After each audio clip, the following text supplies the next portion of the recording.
여러분 안녕하세요. 반갑습니다. 네, 20강 같이 볼 차례고요. 자, 이 20강은 여러분이 문제를 보셨으면 이게 뭐지? 할 수 있어요. 왜냐하면 20강 같은 문제 이제 더 이상 우리 수능에 나오지 않아요. 그러니까 예전 수능의 포인트인데 제가 20강을 지금 수업으로 준비한 이유는 딱 하나입니다. 바로 일단 요거부터 얘기하고요. 독해의 기본 원리 뭐 너무 중요하니까 항상 하는 말이니까 뭐 첫 문장은 그래 방향성이다. 대명사 받아서 해석하자. 빈칸 문제와 코드가 같다. 뭐 이거 얘기를 했는데요. 자, 중요한 건 이겁니다. 요건 당연한 거고. 자, 순서삽입의 코드를 얘기합니다. 선생님 갑자기 왜 20번 얘기하다가 순서삽입 코드 얘기를 왜? 왜냐하면 이 20번 문제는요. 제가 여기 넣은 이유가 있어요. 20번 문제를 틀렸다면 넌 순삽에서 문제가 생겨요.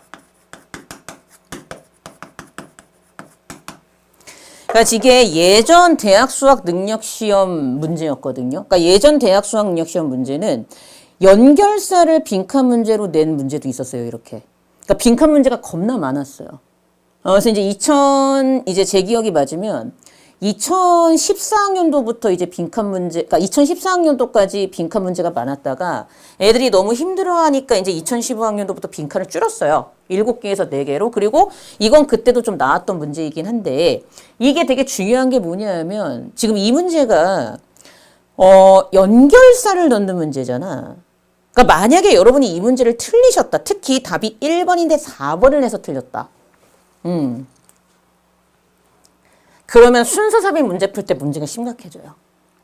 그래서 이 문제는 제가 요즘과 같은 수능에서 나오는 문제가 아닌데 순서삽입 문제를 풀 때 중요한 포인트가 있기 때문에 그래서 제가 여기에 넣은 거고 제일 중요한 건 이때에도 수능은 뭘 강조했다? 연결사의 코드를 강조했다는 거야.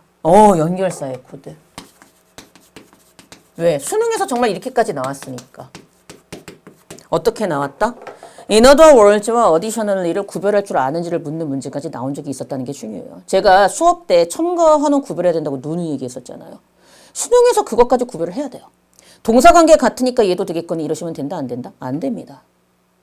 이해되셨을까요? 자, 무슨 얘기인가 하면 복습만 해볼게. 되게 중요하니까 지시사 코드 기억나지? 단수로 받고 복수는 복수로 받는다. 서치는 조심해라. 왜? 쟤는 형용사로 쓰일 때 단수를 복수로 받을 수 있다. 그 얘기 했었고요.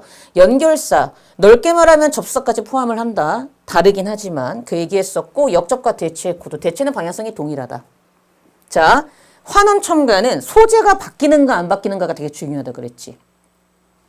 이게 되게 중요했단 말이야. 그래서 제가 그 얘기를 했어. 중요 포인트가 순서는 선지를 제거하고 삽입은 앞에 1번과 2번을 가지고 논리적 비약 유무를 따지는 것인데 이제 이게 여기로 가는 거예요.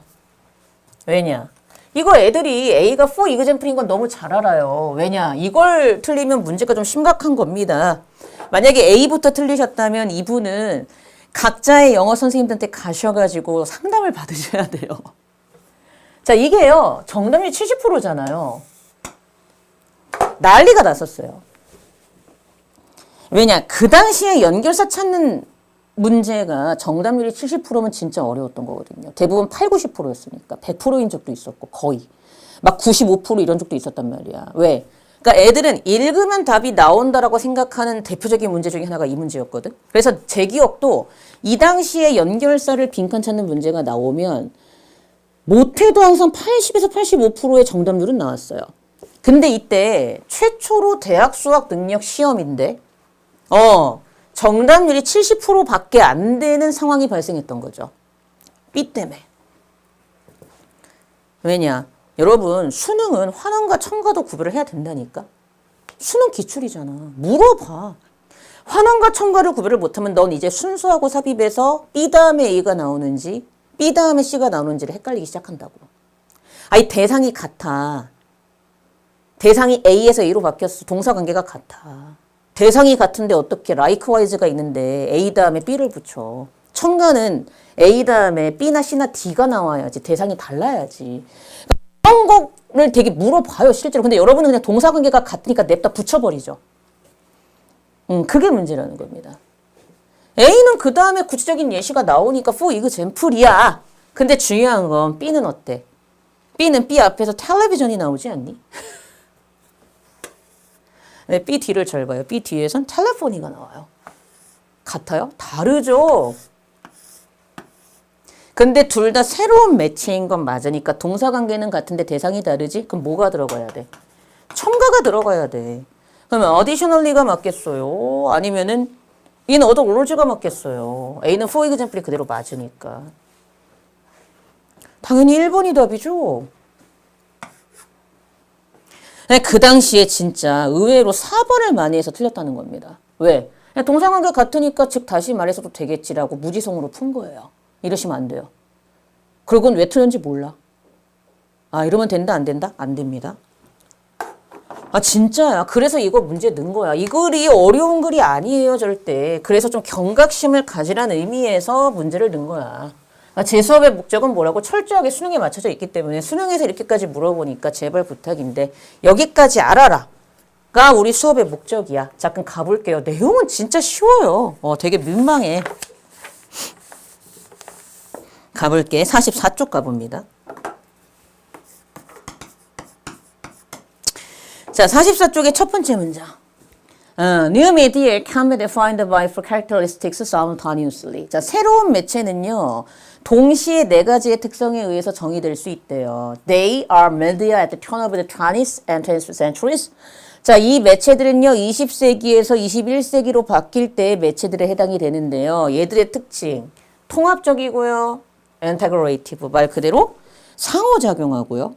그리고 디지털 코드를 쓰고요. 기술적 수단으로 하이퍼텍스트를 쓰는 네 가지 특징이 있답니다. 그렇구나. 넘어가. follows that 대니아가 또한 따라 나올 수 있어요. 그러니까 대니아가 또 말이 되는 것 같아요. There most common alternative names. 이 새로운 매체에 대안이 되는 이름이 멀티미디어, 인터랙티브 미디어, 상호작용 미디어, 디지털 미디어라고도 얘기할 수 있을 것 같습니다. 그래서 이러한 정의를 사용함으로써 easy, 쉬워요. 즉, 그 매체가 오래된 것인가 새로운 것인가를 확인하는 건 쉬운 일입니다. 근데 그 다음에 갔더니 전통적인 TV 하면서 오래된 매체에 대한 예시가 나오니까 A는 당연히 for example이 들어가면 돼요. 아, 이거 어렵지 않아요. 예를 들어서 전통적인 TV는요, 통합적입니다. 왜? 전통적인 TV라는 것은 이미지를 포함하고 있고 소리와 텍스트를 포함하고 있지만 이게 디지털 코드에 기반을 두고 있지 않고 상호작용하지 않기 때문에 얘는 올드한 거예요. 이거인 거죠.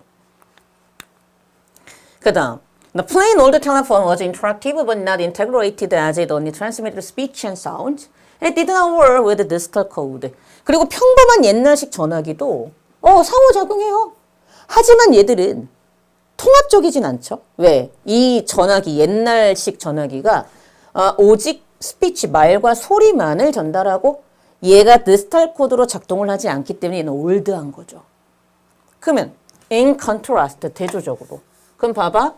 올드라서 올드는 이런 특징이 있고요. 다른 한편으로 새로운 매체는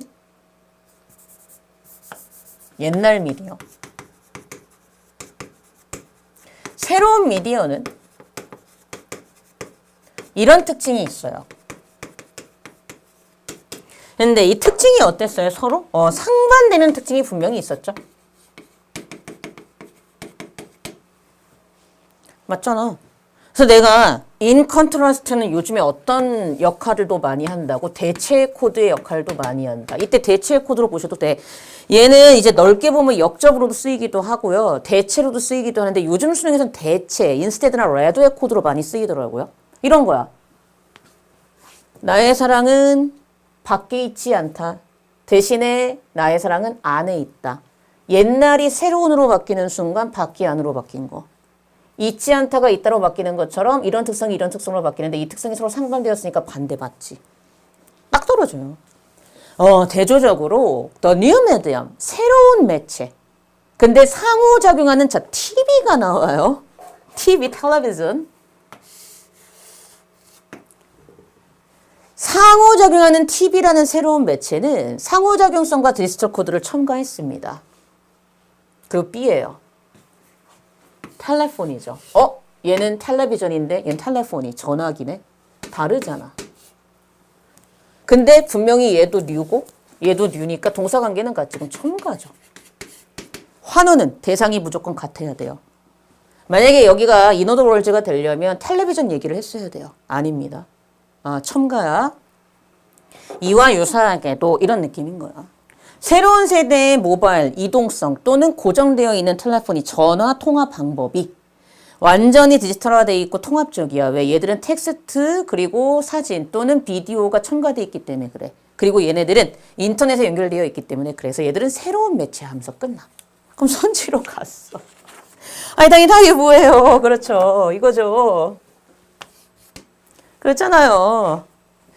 1번의 for example 예를 들어 additionally 뿐만 아니라 추가적으로 1번이 답이었죠. 제발 부탁이야. 이거 틀리면 된다 안 된다? 절대 안 돼요. 그래서 이거는 경각심을 불러일으키기 위해서 는 문제인데 상당히 중요합니다. 틀리신 분들은 반성하셔야 돼. 순산 문제 풀 때 문제가 있을 수 있다. 자, 이렇게 해서 우리가 이번 수업은 좀 빨리 끝난 것 같습니다. 네, 이런 수업도 있어야죠. 네, 수고하셨고요. 전 다음 21강 때 여러분들 찾아뵙도록 하겠습니다. 네, 고생하셨습니다.